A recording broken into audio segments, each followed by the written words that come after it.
నమస్తే. శ్రీ మాత్రే నమః. శ్రీ గురుభ్యో నమః. మనకి ఖగోళంలో ఎప్పుడూ చెప్పుకుంటున్నట్టే గ్రహాలు తమ తమ పరిధిలో ముందుకు వెళ్ళడము అంటే సంచారం చేస్తూ, మళ్ళా ఒక్కొక్కసారి వెనక్కి వస్తూ, మళ్ళా ముందుకు వెళ్తూ ఉంటారు. అంటే ఈ గ్రహ సంచారాలు ఎందుకు అలా చేస్తుంటాయి అంటే గనక, ఇది ప్యూర్‌లీ మనకి మానవుల యొక్క పూర్వజన్మ కర్మను అనుసరించి ఆయా ఫలితాలను ఇవ్వడానికే ఇటువంటి గ్రహ సంచారాలు జరుగుతాయి అనేది మన జ్యోతిష శాస్త్ర ప్రకారం చెప్పబడింది. అయితే ఈ ఒక్కొక్క గ్రహము ప్రతి మనిషి మీద తనదైన కర్మ ప్రభావాన్ని మనుషుల యొక్క ఆహ్, అంటే పూర్వకర్మలను అనుసరించి ఏ ఫలితాన్ని, ఏ సమయానికి, ఏ స్థానం నుంచి అంటే మనకి జ్యోతిష శాస్త్రంలో 12 స్థానాలుంటాయి. ఈ 12 స్థానాల్లో ఆ జీవి యొక్క అంటే ఆ మనిషి యొక్క పాపాలను కానీ, కర్మలను కానీ, పుణ్యాలను కానీ, వాటిని అంటే పితృదోషాలు కావచ్చు, లేదా కర్మలు కావచ్చు, మనిషి చేసిన ఆహ్, పూర్వజన్మవి, ఈ జన్మవి కలిపి వాటిని అనుభవింప చెయ్యడం కోసము ఈ గ్రహాల యొక్క సంచారం జరుగుతుంటుంది. అయితే అందులో ప్రధానంగా మనకి ఇప్పుడు జరిగేది శని గ్రహ సంచారము. మోస్ట్ పవర్‌ఫుల్ ప్లానెట్ అన్నమాట. దాంతో పాటు అన్నీ అనుగ్రహించే మంచి గ్రహము శని గ్రహము. అనగా శని భగవానుడు ఆయుష్‌నిస్తాడు, ఆరోగ్యాన్ని ఇస్తాడు. మంచిగా మసలుకుంటే పాపకర్మలను తుడుచుకునేందుకు, అనుభవించేందుకు తగిన శిక్షలను కూడా శని భగవానుడు అందజేస్తాడు. అయితే ఏ గ్రహము చెడు కాదు. ఏది నష్టాన్ని కలగజేయదు. అది కొంతమందికి మంచి చేస్తూ, మరికొంతమందికి చెడు ఎందుకు చేస్తోంది అంటే గనక, ఆయా మనుషుల యొక్క చేసుకున్న కర్మ ఫలితాలను మాత్రమే గ్రహాలు అందిస్తూ ఉంటాయి. ఆ పరిక్రమణలో భాగంగా మనకి జ్యోతిష శాస్త్రంలో శని భగవానుడికి అత్యంత ప్రత్యేకమైన స్థానాన్ని ఇచ్చారు. ఆయన కర్మ ప్రదాత అంటే శనిదేవుడు సహనానికి పరీక్ష పెట్టడమే కాకుండా సహనాన్ని కూడా అనుగ్రహింపజేస్తాడు. అయితే ఈ శని తలుచుకుంటే ధనికుడు, అపర కుబేరుడు కూడా అంటే మిలియనీరు, ట్రిలియనీరు కూడా తెల్లారేపాటికి క్షణమాత్రంలో నిరుపేదని చేస్తాడు. అలాగే పూటకు గతిలేని నిరుపేదను కూడా తక్షణం మాత్రాన్నే ధనికుణ్ణి చేసే శక్తి శని భగవానుడికి ఉందన్నమాట. అందుకే అందరూ శని అంటే భయపడతారు. భయం కాదు, భక్తితో ఉండాలి. చాలా శక్తివంతమైన గ్రహము. అయితే ఆయన ఏమని శపథం చేస్తున్నాడు? ఈ మే నెలలో తన సంచారము అంటే మార్చి 29న శని భగవానుడి యొక్క సంచారము మనకి ఆహ్, మేషం నుంచి మొదలైంది. అయితే ఇప్పుడు మరలా వెనక్కి వెళ్ళి తిరిగి మళ్ళా తిరోగమన దశలో 138 రోజుల పాటు ఆహ్, అంటే కొంతమందికి అంటే కొన్ని రాశుల వాళ్లకు చుక్కలు చూపిస్తాను అని శపథం చేసి మరి వస్తున్నాడు. ఎందుకు అలా అంటున్నాడు? ఎందుకు చుక్కలు చూపిస్తానంటున్నాడు అంటే, ఆయా జాతకులు అంటే ఆ రాశుల వాళ్ళు, ఆ నక్షత్రం వాళ్ళు గత జన్మ పాప కర్మలను తుడిచేందుకు ఈ సమయంలో తన తిరోగమన సమయంలో చాలా ఇబ్బందులకు గురి చేయబోతున్నాడు. ఆ రాశులు ఏంటంటే కనుక మేషరాశి, మిథున రాశి, సింహరాశి. అంటే మిగతా రాశులకు కూడా ప్రభావం ఉంటుంది. కానీ ఈ మేష, మిథున, సింహరాశుల వాళ్లకు చాలా చాలా చాలా గడ్డు కాలము, చాలా కష్టాలు పడవలసిన సమయము ఈ 138 రోజుల పాటు. అయితే క్లుప్తంగా చెబుతాను మేషరాశి వారికి, మిథున రాశి వారికి, సింహరాశి వాళ్ళకి. మరలా నేను చాలా ఏ రంగాల వాళ్లకు ఎలా ఉండబోతోంది అని చాలా వివరంగా మీకు తెలియపరుస్తాను. అయితే ముందుగా మేషరాశి వారికి ఈ శని తిరోగమన సంచారం వల్ల జాతకులకు విపరీతమైన కష్టాలను ఇవ్వబోతున్నాడు. ఏ పని చేసినా అవ్వకపోవడము, విఘ్నాలు కలగటము ఇలాంటివి చాలా కష్టకాలము, గడ్డు కాలము ఈ మేషరాశి వాళ్ళకి. ఎటువంటి పరిష్కారాలు కూడా లేనటువంటి కష్టాలను, ఇబ్బందులను 138 రోజుల పాటు ఇవ్వబోతున్నాడు. దీంతో పాటు కష్టాలతో పాటు ఆరోగ్యము కుటుంబ సమస్యలు అంటే విపరీతమైన ఆరోగ్య క్షీణత, కుటుంబ సమస్యలు, జీవితం అంతా అంటే ఈ 138 రోజుల పాటు తమకి తాము ఈ జీవితం వృధా అనుకునేలాగా ఈ మేషరాశి వారి మీదకి తీవ్రమైన ఒత్తిడిని తీసుకురాబోతున్నాడు. తర్వాత మిథున రాశి వారికి కూడా ఈ తిరోగమన సమయంలో 138 రోజుల పాటు తీవ్రమైన కష్టాలు పడనున్నారు. ఈ సమయంలో వీరికి ఉద్యోగాల్లో ఇబ్బందులు, ఉద్యోగస్తులకు అయితే కెరియర్‌లో ఇబ్బందులు, కొంతమందికి నష్టాలు ఉండడము, తర్వాత జీవితంలో కొన్ని ఇబ్బందులు కలగడము, ఆరోగ్యపరంగా వీరికి ఎటువంటి ఇబ్బందులు లేవు కానీ మిగతా నష్టాలను కలగజేయబోతున్నాడు. జాగ్రత్తగా ఉండవలసిందిగా చెప్పడమైంది. అయితే కొంతమంది కొన్ని నక్షత్రాల వాళ్ళు అనగా మిథున రాశిలో ఉండే అన్ని నక్షత్రాల వాళ్ళకి ఇది వర్తింపదు. కొన్ని నక్షత్రాల వాళ్ళకి మాత్రమే ఈ కష్టాలతో పాటు అనారోగ్యాన్ని కూడా అందించబోతున్నాడు. జాగ్రత్తలు తీసుకోండి. తరువాత సింహరాశి అంటే నేను ముఖ్యంగా 3 రాశుల గురించి ప్రత్యేకంగా చెబుతున్నాను. తదుపరి మరలా అన్ని రాశుల గురించి వివరంగా తెలియపరుస్తాను. అయితే సింహరాశి వాళ్ళకి ఈ శని తిరోగమనం వల్ల 138 రోజులు నష్టాలను, ఆస్తి నష్టాలు, ఆరోగ్య నష్టాలు, ఉద్యోగ నష్టాలు, తీవ్రమైన సమస్యలు ఎక్కువగా ఇబ్బందులు పెట్టేటట్టుగా ఈ అంటే ఏ పని చేసేదానికి ముందుకెళ్లకుండా ఇంకా ఒకటని కాదు, రెండని కాదు తీవ్రమైన కష్టాలను ఈ 3 రాశుల వాళ్ళు ఎక్కువగా 138 రోజుల పాటు అనుభవించే దిశగా శని భగవానుడు ఛాలెంజ్ చేసి మరీ వస్తున్నాడు. దానికి తగ్గ పరిహారాలు, సూచనలు నేను చెప్తాను. మీరు భయపడకండి. ధైర్యంగా ఉండండి. మంచి కర్మలను చేసుకుంటే శని భగవాన్ నుండి ప్రసన్నం చేసుకోవడం చాలా సులువు. దానికి భయపడి మనం ఏమీ చేయకుండా ఉంటే, చెడు కర్మలు చేస్తూ పోతూ ఉంటే ఇంకా ఎక్కువగా ఇచ్చే ఒకటి దగ్గర 100 కష్టాలు ఇస్తాడు. కాబట్టి మీరు భయపడకుండా భక్తితో శని భగవానుడికి ఏం చేస్తే మంచిదో నేను చెప్తాను. ఆ ప్రకారంగా చేసుకునే ప్రయత్నం చేసుకోండి. అయితే ఈ శని భగవానుడు 138 రోజులు తన తిరోగమన సంచారంలో ఒక మనుషులకే కాదు చాలా రకాల వ్యవస్థల మీద తనదైన ప్రతాపాన్ని చూపిస్తున్నాడు. అయితే ముందుగా ఆర్థిక విభాగంలో ఎలాంటి ప్రభావము, ఆర్థిక విభాగం అనగా ఎకానమీ విషయంలో శని తిరోగమనము ధన భావంలో అనగా 2వ స్థానంలోను అంటే 2వ స్థానంలో ధనభాగం అంటే లాభాన్ని ఇస్తున్నాడు. తర్వాత 11వ భావంలో కూడా మంచి లాభాలను ఇవ్వబోతున్నాడు. అయితే ఈ దీనిలో భాగంగా కూడా కొంత ప్రతికూలతను అంటే మంచి ధనము, లాభము ఇస్తూ కూడా కొంత ప్రతికూలతను కలగజేస్తున్నాడు. దీని యొక్క ప్రభావము ఆర్థిక విభాగం మీద ఎలా ఉండబోతోందంటే స్టాక్ మార్కెట్ లో తీవ్రమైన ఒడిదుడుకులు అంటే బిఎస్సి, ఎన్ఎస్సిలలో అస్థిరత ఉంటుంది. స్థిరత్వం ఉండదు. అటు ఇటుగా కదులుతూ ఉండడము, ఒకసారి ఎక్కువ ఒకసారి తక్కువ, అనిశ్చిత, అస్థిరత 2 కలుగుతున్నాయి. అయితే విదేశీ పెట్టుబడులు ఎఫ్డిఐ క్షీణత చెందుతాయి అంటే తగ్గిపోతూ ఉంటాయి. తర్వాత రూపాయి విలువ డాలర్తో పోలిస్తే పడిపోయే అవకాశం కూడా ఈ 138 రోజుల్లో చాలా ప్రస్ఫుటంగా కనబడుతోంది. అయితే బడ్జెట్ లో వ్యయం ఎక్కువ అవుతుంటాయి అంటే ఎక్కువగా ఖర్చులు అయ్యే అవకాశము, ఆదాయము తక్కువ అయ్యే అవకాశము. అంటే మనుషులకే కాదు ఈ శని ప్రభావము దేశం మీద అన్ని రంగాల మీద పడబోతుంది అనమాట. అయితే దేశం మీద ఇలాంటివి పడబోతున్నాయి. దీంతో పాటు ప్రభుత్వానికి అప్పు భారము ఎక్కువైపోయే అవకాశం కనబడుతోంది. గోల్డ్, రియల్ ఎస్టేట్ మార్కెట్ లో కాస్త పెరుగుదల ఎక్కువ ఉండడంతో పాటు ద్రవ్యోల్బణ భయం కూడా ఈ సమయంలో కలగబోతోంది. అయితే బ్యాంకింగ్ రంగంలో కొన్ని మార్పులు, చిన్న చిన్న బ్యాంకులు విలీనమైపోతాయి అంటే చిన్న చిన్న బ్యాంకులన్నీ మర్జ్ అయిపోతాయి అన్నమాట, కలిసిపోతుంటాయి. అయితే దీనికి మనం సూచన ఏం చేసుకోవాలి అంటే కనుక ప్రభుత్వానికి విత్త వ్యవహారాలు అంటే డబ్బుతో కూడినటువంటి వ్యవహారాలు చాలా చేయవలసిన అవసరం ఈ సమయంలో ఉంది. నూతన పెట్టుబడుల మీద ప్రత్యేకమైన దృష్టి ప్రభుత్వం తెచ్చుకోవాలి. తరువాత రక్షణ విభాగం మీద ఎలాంటి ప్రభావము అంటే డిఫెన్స్ అన్నమాట.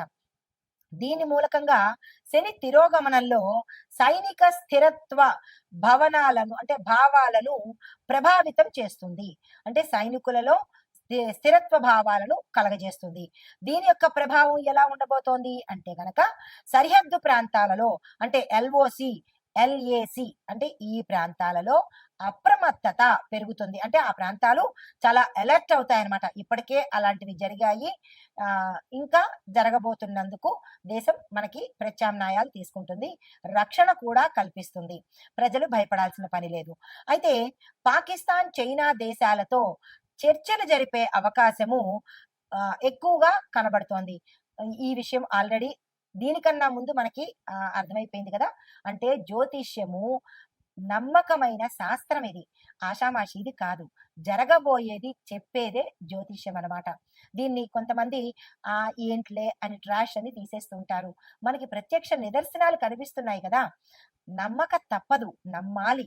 అయితే చిన్నిపాటి సంఘర్షణలు కూడా జరిగే అవకాశాలు గోచరిస్తున్నాయి. అయితే దేశీయ రక్షణ పరిశ్రమ అంటే మీడియా ఇనిషియేటివ్ కొన్ని బలహీనతలు బయటపడే అవకాశం కనబడుతోంది. అయితే సైనిక వ్యయాలు అంటే సైనికుల్ని మనం తెచ్చుకోవడం కోసం కొంత ఖర్చులు పెట్టవలసిన అవసరం కూడా ఈ సమయంలో కనబడుతోంది. మరి దీనికి సూచన ఏం చెయ్యాలి అంటే కనుక రక్షణ రంగానికి బలమైన మద్దతును ఇవ్వాలి. వాళ్ళని బలోపేతం చెయ్యాలి. వాళ్ళని సపోర్ట్ చెయ్యాలి. సరిహద్దు ప్రాంతాల్లో ముందస్తు జాగ్రత్తలు తప్పనిసరిగా తీసుకోవాలి. అయితే ఇది రక్షణ విభాగానికి. మరి వ్యవసాయ విభాగానికి ఎలాంటి పరిణామాలు వస్తున్నాయి అంటే దీనికి మూల కారణము వృషభము, కర్కాటక స్థానాల్లో అంటే వృషభ రాశిలోను, కర్కాటక రాశిలోను శని తిరోగమనం ప్రభావము అంటే తిరోగమనం చేస్తున్నాడు అనమాట. మేషం నుంచి వృషభానికి ఇప్పుడు వస్తున్నాడు. వృషభము, కర్కాటకము మళ్ళీ ఈ రెండిట్లోంచి తిరోగమనం చేయడం వల్ల ఏమవుతోంది? దాని యొక్క ఫలితాలు వర్షపాతము అసమతుల్యతగా ఉంటుంది. అంటే కాసేపు ఎక్కువగా వర్షం రావడము, కాసేపు తగ్గిపోవడము. వర్షపాతంలో వర్షాలు పడేదానిలో కరెక్ట్ గా ఇది అని ఎదమిద్దంగా ఉండదన్నమాట. కొన్ని ప్రాంతాల్లో వర్షాలు ఎక్కువ, కొన్ని ప్రాంతాల్లో అసలు వర్షాలే ఉండవన్నమాట. అయితే ఖరీఫ్ పంటలకు ఇది మిశ్రమ ఫలితాలు ఇచ్చే సమయము. ధాన్యము, పప్పు దినుసులు కొద్దిగా ధరలు తగ్గే అవకాశం కూడా కనబడుతోంది. అయితే రైతులకు రుణభారాలు పెరిగిపోయే అవకాశం ఉంది. రైతులు చాలా జాగ్రత్తగా ఈ 138 రోజులు చాలా చాలా చాలా జాగ్రత్తగా వ్యవహరించుకోవాలి. అయితే ప్రభుత్వం మద్దతు ధరలు పెంచే ప్రయత్నం కూడా చెయ్యవచ్చు. ప్రభుత్వం కూడా ధరలు పెంచే ప్రయత్నాలు చేస్తోంది. అయినప్పటికీ నిరాశ చెందకండి. దీనికి సూచన ఏంటంటే సాగునీటి ప్రణాళికలను మనం బలోపేతం చేసుకోవాలి. దీంతో పాటు బీమా కార్యక్రమాలు అంటే ఇన్సూరెన్స్లు ఇంకా ఎక్కువగా ముందుకు తీసుకెళ్లి బలోపేతం చేసుకోవాలి. అయితే తర్వాత మనకి న్యాయ వ్యవస్థ మీద అంటే జ్యుడిషియరీ మీద ఎలాంటి ప్రభావం చూపిస్తోందంటే దీనికి మూల కారణం ఏమిటి అంటే శని తిరోగమనము న్యాయస్థానం సంబంధించిన స్థానంలో తన యొక్క ప్రభావము ఎక్కువగా చూపిస్తోంది. ఆ ప్రభావం మూలకంగా ఏం జరుగుతుంది అంటే కొన్ని కీలకమైన కేసుల తీర్పులు ఆలస్యం అవుతాయి. అంటే మోస్ట్ ఇంపార్టెంట్ కేసులు ఏవైతే ఉంటాయో ఆ కేసులు జాప్యం జరిగి డిలే అయ్యే అవకాశం కనబడుతోంది. కొన్ని సంచలన తీర్పులు హై ప్రొఫైల్ కేసెస్ ని జాతీయ చర్చకు దారితీస్తాయి. న్యాయ సంస్థల పట్ల ప్రజల నమ్మకం కొంత లోటు అంటే ప్రజలకి నమ్మకం కూడా తగ్గిపోయే ప్రమాదము ఈ సమయంలో కనబడుతోంది. సూచన అంటే దీనికి మనం ఏం చేయాలి? న్యాయ ప్రక్రియను ఫాస్ట్ గా చేయాలి. అంటే దీన్ని కొన్ని సంవత్సరాల పాటు అలా పొడిగించకుండా గతంలో అనేవాళ్ళు అట్లాంటి నానుడి ఇప్పుడు చెయ్యకుండా ఈ కేసు వచ్చిందంటే దాని పరిణామము అంటే ఆ కేసుని త్వరితగతిన క్లోజ్ చేసేటట్టుగా చేస్తేనే ప్రజలకు న్యాయ వ్యవస్థ మీద నమ్మకం పెరుగుతుంది. తరువాత ఈ నమ్మకం పెరగడం కోసం తక్షణ చర్యలు తీసుకోవాలి. తర్వాత వాతావరణం మీద ఈ శని ప్రభావం ఎలా ఉండబోతోందంటే ఈ శని తిరోగమనము వాతావరణం మీద కూడా తీవ్రమైన ప్రభావాన్ని చూపిస్తున్నాడు. అవి ఎలాంటి ప్రభావాలంటే కనుక అకస్మాత్తుగా మిడిమిడి వర్షాలు, కొన్ని పూర్తిగా కూడా కాదు, సగం సగం వర్షాలు, అటు ఎండ ఇటు వాన రెండు కలిపి ఉండేటట్టుగాను, పశ్చిమ మరియు తూర్పు తీరాల్లో తుఫాన్లు వచ్చే అవకాశం చాలా ఎక్కువగా కనపడుతోంది. అయితే కొన్ని చోట్ల తీవ్రమైన వడగండ్ల వానలు కూడా పడే అవకాశం కనబడుతోంది. హిమాలయ పరిసర ప్రాంతాల్లో, నార్త్ ఇండియా ప్రాంతాల్లో మంచుగడ్డలు ప్రవాహంలాగా వచ్చే అవకాశం కూడా కొన్ని చోట్ల కనబడబోతోంది. జాగ్రత్తలు తీసుకోండి. అయితే కొన్ని రాష్ట్రాల్లో ఉష్ణోగ్రతలు సాధారణ స్థాయికి మించిపోయి వస్తాయి.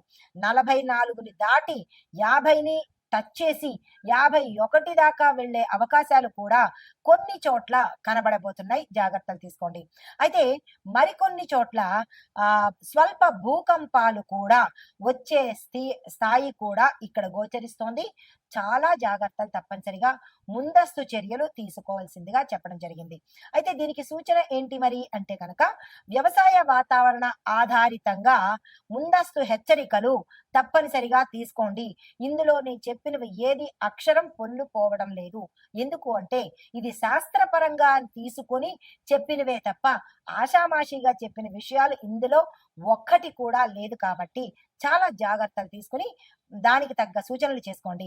అయితే ఎక్కడికక్కడ ప్రభుత్వం కానీ, ఆయా ప్రాంతాల్లో ఉండే నాయకులు గాని హెల్ప్ డెస్కులు ఏర్పాటు చెయ్యండి. తరువాత సామాజిక రాజకీయ స్థితి ఎలా ఉండబోతోందంటే సోషియో పొలిటికల్ సిచ్యుయేషన్స్ దీనికి మూల కారణం మన శని భగవానుడే. ఆయన ఏం చేస్తున్నాడు అంటే ఎక్కువగా వీటి మీద ఈ దీని మీద సామాజికంగా ఎక్కువ ప్రభావాన్ని చూపించబోతున్నాడు. అయితే దాని యొక్క స్థితి ఎలా ఉండబోతోంది అంటే కనుక కొన్ని రాష్ట్రాల్లో రాజకీయ అస్థిరత, ఫిరాయింపులు అంటే ఒకళ్ళ మీద ఒకళ్ళు నెట్టేసుకోవటము, ప్రభుత్వంలో మార్పులు చేర్పులు కూడా జరిగే అవకాశాలు చాలా ఎక్కువగా కనబడుతున్నాయి. అయితే మరొక విషయము, ప్రజల్లో ప్రభుత్వ విధానాల మీద తీవ్రమైన అసంతృప్తి, ఇష్టం లేని తనము ఇక్కడ ఎక్కువగా కనబడే అవకాశం కనబడుతోంది. అయితే నిరసనలు, ఉద్యమాలు జరిగే అవకాశము, విస్తృతంగా పెరిగే అవకాశం కూడా ఇక్కడ చాలా ఎక్కువగా కనబడుతోంది.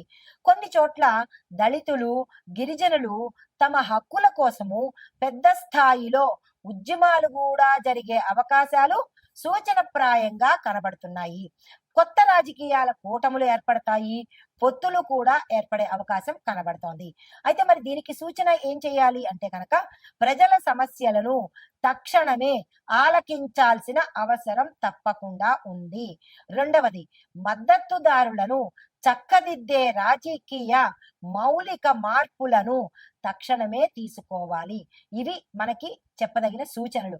అయితే ఆ ఓవరాల్ గా చూసినట్టయితే కనుక సామర్థ్యం ఉన్న నాయకత్వము, తరువాత సూక్ష్మ ఆర్థిక విధానాలు, బలమైన రక్షణ ప్రణాళికలు తీసుకుంటేనే కొంత రెమెడీస్ కల్పించే అవకాశం కనబడుతోంది. వీటి మీద తప్పనిసరిగా ప్రభుత్వం కానీ, ప్రజలు కానీ, నాయకులు కానీ దృష్టి పెట్టాల్సిన అవసరం 100% ఉంది. తదుపరి రాశి సింహరాశి. ఈ రాశి వారికి ఇందాక అనుకున్నట్టుగా మనకి 3 రాశుల వాళ్ళకి మేష, సింహ, మిథునం ఈ రాశిలో వాళ్ళకి చాలా తీవ్రంగా ఉంది. ఆ తీవ్రత ఏ అంశాల్లో ఉందనేది ఇప్పుడు నేను మీకు వివరంగా చెప్తాను. అయితే ఈ శని 7వ స్థానం నుంచి తిరోగమనం చెందడం వల్ల భాగస్వామ్య సంబంధాలు, అది ఇంట్లో భాగస్వామి కావచ్చు, లేదా మీ యొక్క వ్యాపార సంస్థల్లో పార్ట్నర్స్ అయినా కావచ్చు, లైఫ్ పార్ట్నర్ అయినా, బిజినెస్ పార్ట్నర్ అయినా సరే, ఇబ్బందులు కలగడము, వివాహ సంబంధాలు కొంత ఇబ్బంది కలిగేటట్టుగాను, మరికొంత విడిపోయేటట్టుగాను, మనశ్శాంతి లేని దిశగాను ఉండే అవకాశం కనబడుతోంది. చిన్న చిన్న ఆర్థిక నష్టాలు కూడా సంభవించేందుకు ఆస్కారం ఉన్నది. స్థానిక మరియు అంతర్జాతీయ స్థాయిలో కొన్ని ఒప్పందాలు మీకు విఫలమయ్యే అవకాశము, చెడిపోయే అవకాశము, వద్దు అని అనుకునే అవకాశము, రిజెక్ట్ చేసే అవకాశం కూడా కనబడుతోంది. దాని గురించిన ఏమైనా జాగ్రత్తలు కానీ, ఏవైనా ప్రణాళికలు కానీ వేసుకునే ప్రయత్నం చేసుకోండి.